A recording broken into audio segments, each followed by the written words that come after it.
জুলা চলাইছে 5 আগস্টের পর কোনো পরিবর্তন দেখি নাই আমরা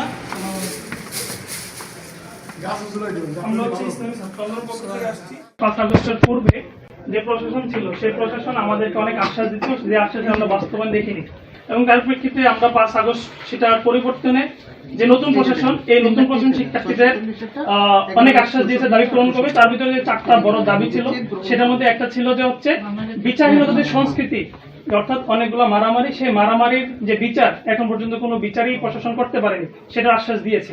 দ্বিতীয় বিষয় হচ্ছে আমাদের বিশ্ববিদ্যালয়ের টিচার সংকট, এই টিচার সংকটের যে দাবি ছিল শিক্ষার্থীদের পক্ষ থেকে এরকম ভাবে নিয়োগ নিয়ে আসবে, সেটা আজকে 1.5 বছরের মতো প্রায় সেখানে যাই একটা নিয়োগ এনেছিল, কিন্তু অনিয়মের অভিযোগে, যেটা আমরা পত্রিকার মাধ্যমে কিংবা বিভিন্ন সোর্সের মাধ্যমে জানতে অনিয়োগের মাধ্যমে সেটা বন্ধ হয়ে গেছে। তার মানে এখানেও প্রশাসন ব্যর্থ।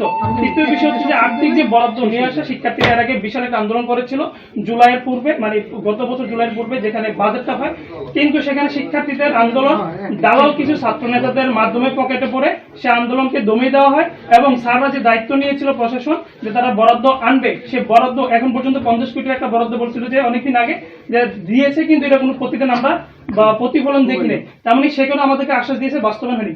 চতুর্থ যে বিষয় হচ্ছে সেটা হচ্ছে ক্যাম্পাসের যে নিরাপত্তার জন্য পুলিশ বক্স দাবি আন্দোলন আমরা করেছিলাম, যে শিক্ষার্থীদের যেহেতু গোপালগঞ্জ এটা অন্য জেলার মতন না, তো সেখানে এই প্রশাসন পুলিশ বক্স স্থাপন করতে পারেনি। তার প্রেক্ষিতে আমরা দেখলাম যে কিছুদিন আগে বোমা বিস্ফোরণ হয়েছিল এবং সেখানে যখনই বোমা বিস্ফোরণটা হয় তখন আমি সে অটোতে ছিলাম, সেটা আমার উপরও পড়তে পারতো কিংবা অন্য শিক্ষার্থী ভাইয়ের উপর পড়তে পারতো, কিন্তু প্রশাসন এটা করতে পারেনি। তো প্রশাসন যদি করতে পারেনি, আমাদেরকে এত আশ্বাস দিয়েছেন, তারা কাজ করবে, এত স্বপ্ন দেখাচ্ছেন, আমাদের শিক্ষার্থীদের পক্ষ থেকে কিছু করা উচিত। তো আমরা ইসলামী ছাত্র আন্দোলন বাংলাদেশ শিক্ষার্থীদের পক্ষ হয়ে এই প্রশাসনকে আমরা তার প্রতিদান হিসাবে মূল্য দিচ্ছি।